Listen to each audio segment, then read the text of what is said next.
America has had its share of crooks, Warren G. Harding, Richard Nixon, bigots, Andrew Jackson, James Buchanan, and incompetence, Andrew Johnson, George W. Bush. But never before Donald Trump have we had a president who combined all these nefarious qualities. America's great good fortune was to begin with the opposite, a superb moral leader.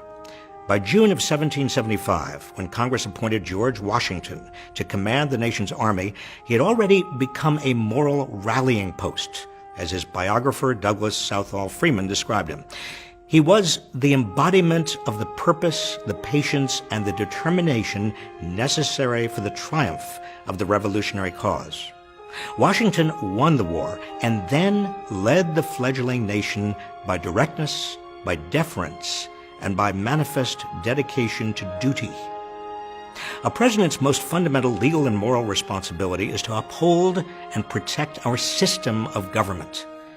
Donald Trump has degraded that system.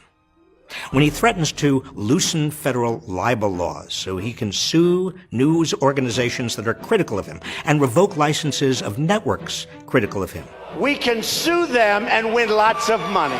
He isn't just bullying the media, he's threatening the constitutionally guaranteed freedom and integrity of the press.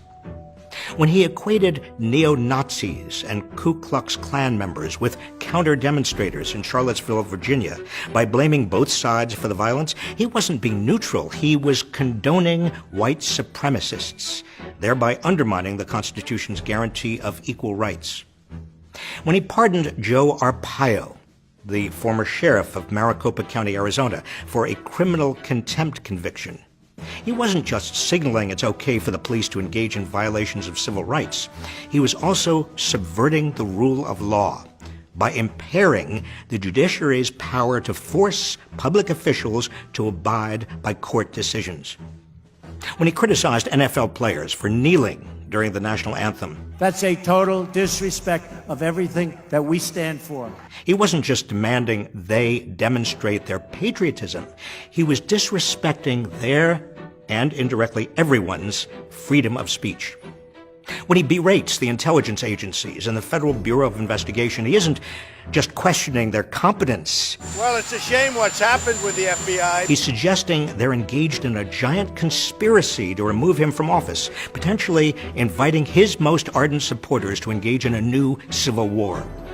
When he boasts that he made up information in a meeting with the Prime Minister of Canada, he isn't just undermining his own credibility, he's undermining the credibility of the United States in the eyes of the world.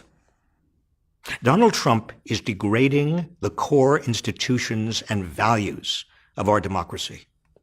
But America is fighting back. In Alabama, voters turned out in droves to elect a Democrat to the Senate for the first time in 25 years. In Pennsylvania, Republicans lost control of a congressional district that went for Trump by nearly 20 percentage points.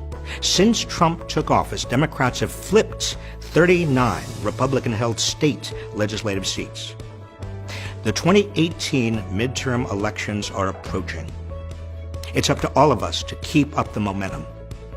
In the face of the worst president in history, we are at our best when striving to strengthen our democracy.